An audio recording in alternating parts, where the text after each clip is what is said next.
Okay, Chairman, ladies and gentlemen, a slightly dodgy week for an Irishman to address it. I was at the quarter-final of the World Cup when they beat us, and equally as the semi-final with France. And I would say that you have a hell of a good team there, and they'll come right very, very soon, so I wouldn't worry too much. Just in case, if we swing back to the first one, just to allow people to get used to the accent. The Irish people always get annoyed when we hear bad Irish jokes. I'm going to tell you a true Irish joke. You won't believe it, but this is true. 1978, the biggest dairy company in Ireland, in the cooperative Mitchelstown, a new chief executive went in to meet his board for the first time, all 88 of them. There was an item on the agenda, quality milk, and Johnny from under the Galties, to differentiate him from the 15 or 20 other Johnnies on the board, the Galties are the Galtee Mountains, stood up, and Johnny was fairly cross. He was a small farmer and he was annoyed. He was after making a big investment, a heavy commitment, doubling his cow numbers. And what did Mitchelstown do? Each month they graded him. There was always something wrong. They never paid him the full price. So the chief exec, impressed with the big investment, heavy commitment, doubling cow numbers, but equally conscious he wanted to move on the agenda, said he'd go to the Mitchelstown quality control guy and ask him to go down to the farm, which fair enough the chief exec did. So 3 days later, the chief exec met Donald Cregan, the quality control guy. Had he been out to Johnny's farm? He had. Had he been able to give him any real good problem-solving advice? He had. What was the problem-solving advice? Shoot both cows.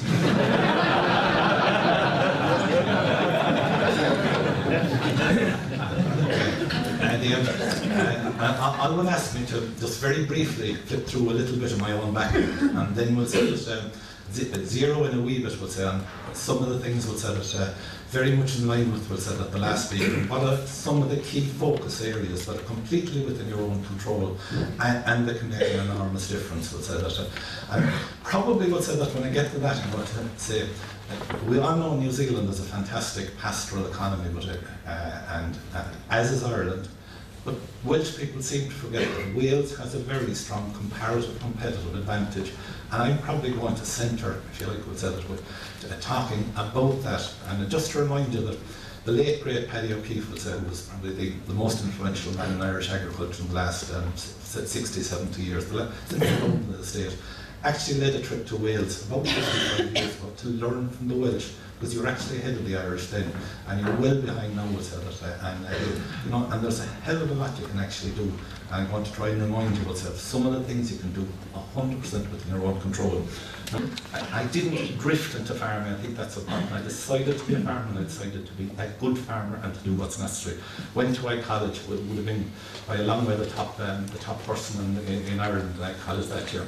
Then went to a 3-year farm apprenticeship with each of 3 different farmers, and again worked hard at it. And then we'll say the value of mentors. We'll say that I was with John Leeson, excellent farmer, great guy, we'll say that, who told me that I should go to New Zealand. We'll say that on a trip being led by Paddy O'Keefe. Paddy O'Keefe then would have been very much a mentor to me as well. Paddy will say that really widened the perspective of Irish farmers in terms of always being open to the very best ideas wherever they were. Now, I had a couple of difficulties. We'll say that the Farm Apprenticeship Board wouldn't give me a leave of absence, and I couldn't afford it, but I found a way around those obstacles. And it was absolutely formative for me. We'll say that at that stage I would have been about 22, I think, seeing for a full month being exposed to some of the best thinking in New Zealand. I've never lost sight of that business model. I've been absolutely clear on the value of that ever since. Mary Dina, luckily she's not here because it's actually October 73.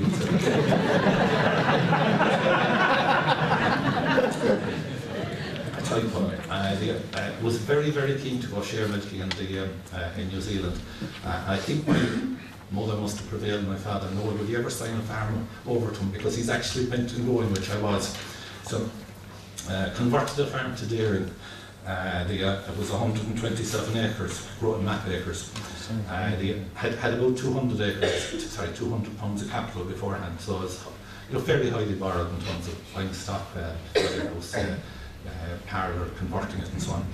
And so calved 100 heifers down in 75. really went to the grass-based one. The so-called crisis year for farming, and everybody complained. I paid off a quarter of my borrowings at the end of it. Thought if this was a crisis year, this isn't a bad business. By 79, I'd gone up to 140 cows plus replacements. It's totally clear of debt. Probably would say that Paddy O'Keefe and myself, we're probably the only ones in Europe at that stage. We switched to New Zealand semen, LIC semen in 1977, because we thought would say that because of the fertility advancement for your compact calving.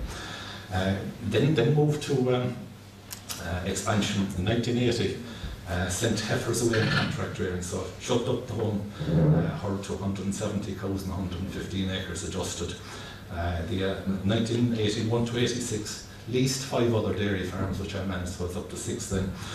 84 to 86 did an MBA. It was pretty good at managing cows and grass aside. Needs to brush up a bit on people and managing people and money. And they did an MBA thesis comparing Kerry Group with Arla Foods. And probably I had 8 hours, would say, where I interviewed Dennis Brosnan, I taped them. And I learned more in that 8 hours, would say, that than I had probably learned in the rest of the MBA. In particular, I learned how to think more strategically rather than necessarily opportunistically. And one of the points about Kerry is that they had been very exposed to, if you like, commodity milk, was so exposed to the cap. And we said that Kerry were diversifying in several ways, to get away from dependence on the whims of politicians. That's still like 98% of assets in farming. So I decided I didn't like being highly dependent on something way outside my own control. So I decided that I'd put 30% of assets outside of the cap within 5 years. Part of that, which might seem contradictory, was I bought a 300 cow dairy farm in '89 at 7 dairy farms then. But part of it, the thinking was say quotas were biting. I'd decided I'd manage fewer larger dairy farms where I could train up people, and it would free me up to do some of the things that I wanted to do, because even at that stage, I was quite young, but I was financially independent, and I wanted to give back, and spend about 30% of my time in kind of philanthropy, contribution or whatever. So in terms of diversifying, I invested reasonably heavily in equities and other businesses and so on. Discovered Warren Buffett, the sage of Omaha, and who would be regarded as the all-time greatest investor of the last 100 years. And if anybody hasn't read Buffett's chairman's letters, they're on the Berkshire Hathaway site. It's a free asset, we'll say, that of wonderful quality, so I'd urge you to read them. And it's probably one of the things I'd say, who do you learn from? And I would always say that you learn from the very best thinkers. Why limit yourself? By 1990, quotas were limiting in Ireland. So I continued growth in non-farming assets. 96, I led the first time I'd led a study trip to New Zealand. I'd been on a couple of Farmers Journal trips in the 70s and the 80s, but from the late 80s, would say that I became concerned with that Ireland, farmers and research was heading in the wrong direction, higher cost, losing their focus in grass-based systems. So I did a few private study trips, fairly intensive ones, where I probably spent about a third of my time over a couple of years, would say, in New Zealand, working on farms and research with extension and all this. By the end of it, I was convinced that we were going the wrong track. So I set out, if you like, would say, to see could I influence the industry to change, in particular to influence research to be better focused. And initial efforts were completely, communication skills were obviously weren't great. It took me 12 months to get my first recruit. That was Con Hurley of the Journal, who a comrade in mischief on many things. But after a bit, I got a bit wiser and brought in a couple of New Zealand extension people, Alistair and Sharon Holmes. They were the first to quite a number. Over time, it was interesting. It was a farmer stroke extension led with a revolution or evolution, but we'll say over time, Moore Park really became well focused, and we're really happy with the direction of where Moore Park and the better Irish farmers are going now. Since 1986, it's one of the things I love to. I actually am in charge for it, bar expenses. But it will say that I'm going to New Zealand. I've probably led about 9 study trips there, will say that. And broadly, I want to try and help people to help themselves, and hopefully they will help others. It's just kind of wired that way. 1998, we started the first well creation course. We've done 7 of them. about a 16-day course over 6 to 8 modules over 3 months, trying to actually maximise the potential of people. I'm a great believer in terms of interested, motivated people, their capacity to be so much better. And we actually define wealth creation as wealth in life as distinct from just wealth in your pocket. And where we challenge people to really think through what they want it to be, decide, know where they are, know where they want it to be, and take actions, put together a plan in terms of changing. And that is true in farming as in every other area. In 2000 we started the Positive Farmers Conference. We thought there was too many whinging sort of farmers. We actually deliberately named Positive Farmers. Didn't.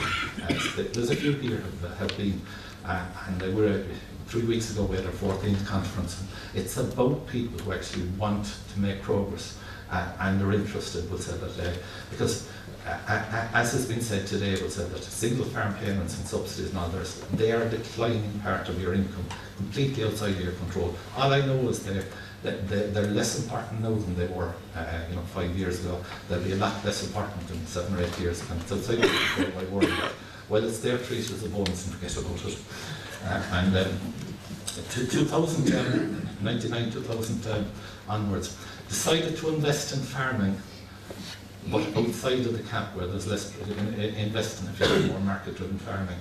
And over time, I've invested in music. I'm involved in quite substantially in terms of time involvement in New Zealand, the USA, dairying, Chile, dairying as well. Was involved in as a passive investor in the tillage side in Argentina, but we saw that after 12 months. Obviously, the government is basically getting crazier and crazier. So still continue investing at that point outside farming, 75% of the time at this stage, but broadly on a non-paid basis, down to 3 dairy farms in Europe, but wanting to sort of devote always in terms of setting priorities, make sure that nothing interferes with following Munster around Europe. At present, 2 sons farming, one both in their own right. The elder one is farming in Shermilky in Missouri. The younger one is farming in County Meath. They're both cracking good farmers. 2 daughters, each non-farmers, one in Australia, one at home. I'm a director of 5 companies, we'll say, that stretch quite a bit. We'll say that interest would vary from a director, for example, of a venture capital company, God knows why. This sort of ranges to sort of taking abused kids off, Hope will say taking abused kids off the streets of Calcutta, socialising them and trying to give them an education. Love mentoring. Study trips to New Zealand most years. In most years I do a last one. And clearing debt aggressively. In terms of looking to the future, after 25 years of not investing in dairy in Ireland, I plan after post-2015 to start. Hopefully I'll convert a couple of 2 or 3 farms, see where I can add value to others, enjoy family, enjoy friends, enjoy sport, continue adapting to changing circumstances, and probably in terms of as a view on life as a life philosophy, when I'm in a rocking chair, I won't be a bit concerned with things I had to go at that didn't quite go right, but I'd be very pissed off with myself because things I really wanted to do and I was afraid to have a crack at them. So try and live a life of fairly few regrets, and hopefully with the love of family, friends, try and have a good crack at things, and hopefully try and give back. So that's broadly where I'm coming from. So now, moving on to what every farmer needs, and all the best farmers that I would go to, whether New Zealand or anywhere, the really good ones, they're absolutely clear about what the business is about, what the purpose of the business is about, mission statement and so on. Equally, by the way, go to a non-farming business, and the better ones, there's tremendous clarity. And once you have that clarity about where you want to go over time, what's really important to you, then set authentic goals to achieve that purpose. And what is the system that will deliver on those goals? What are the relevant key performance indicators? Total clarity and above, and no distractions. And just try and do it better each year.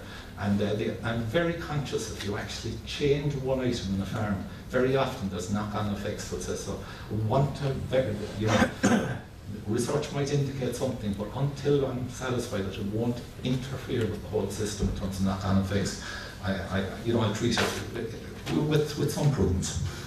And dairy farming for fun and profit. And if you look on probably on the left-hand side are some of the things I need to do to enable, if you like, some of the things on the right. If the things on the left work, we'll say, have high free time, excellent family and business options, children happy to go farming, a great lifestyle, probably we'll say that from a business perspective, we look to have high profits, and it's always driven on low cost, so that's a very strong focus on that. And because it's grass-based systems, high-grade grass systems, there's a fairly low need for reinvestment. 4 legs over time appreciate, 4 wheels never do anything except rust. Look for fairly high free cash flow, 16 to 20 hour cows a year, hours per cow per year. So they're fairly simple systems. Probably will say that summing it up from a business point of view, since I started farming in my own right 38 years ago, net assets have compounded about 16% compound per year. So even though a lot of my effort has been not involved in that, it's been sort of put in, kind of head backwards, so that it still works pretty well. So finance, the 3 variables, production, price and cost. We focus on cost, because that one we believe is totally within our own control. Prices, almost completely outside our own control. And production, you might have noticed in the previous slide we said that production per cow, any sort of production target is not mentioned. We don't have them. We actually, we have targets but not production per cow. We apply a process, and if we apply a process, we have fairly reasonable production per hectare. And I'll try and bring that out in a minute. And so, but costs, if we apply the process, the costs will be very low. And so target costs at 40% to 50% of output. And what we really do is we grow a heap of grass, and we try and have a really good grass, lots of energy, and we try and sell it via the cows, we'll say. And next one, key predictor of profits. And it's a New Zealand slide, but there's umpteen slides like this. As you move left, you're lower cost, and profits are higher. As you move right, it's higher costs, lower profits. The R square there is 70%, which means it's highly reliable. More parked on the same figure, it's about 78%. Is that sort of thinking applicable in that, sort of message? Is that applicable in Wales? I would say very, very much so. So we want a low-cost grass-based system which are robust. They're low risk, we'll say, because we aim to produce lower than even the lower end, the most. When volatility really hits, we aim to produce at a lower cost than the market has ever liked to go down. It's low risk, it's highly repeatable. You don't actually need Superman to do it, because it's fairly simple decision-making rules, and it's very profitable, and it's very family-friendly. This is probably a key slide, on this is the percentage of the diet as grazed grass. 0 to 100, and up here is cost. And if you look, we'll say that if you look at the costs, when you're in this sort of figure, costs of 60, and forget 60, you just look at the relative cost. When you get across to about 50% grazed grass, your costs they've come down, but they actually haven't come down that much. But from 50 onwards, the line starts falling a lot more rapidly. Why, by the way, doesn't it cost much? If you're in this area, whether you've 20% of the diet is grazed grass and 80% as that you shove into the cow's material standard, you still have to have all the ties, the tools to actually handle all that material. So you still have a big investment.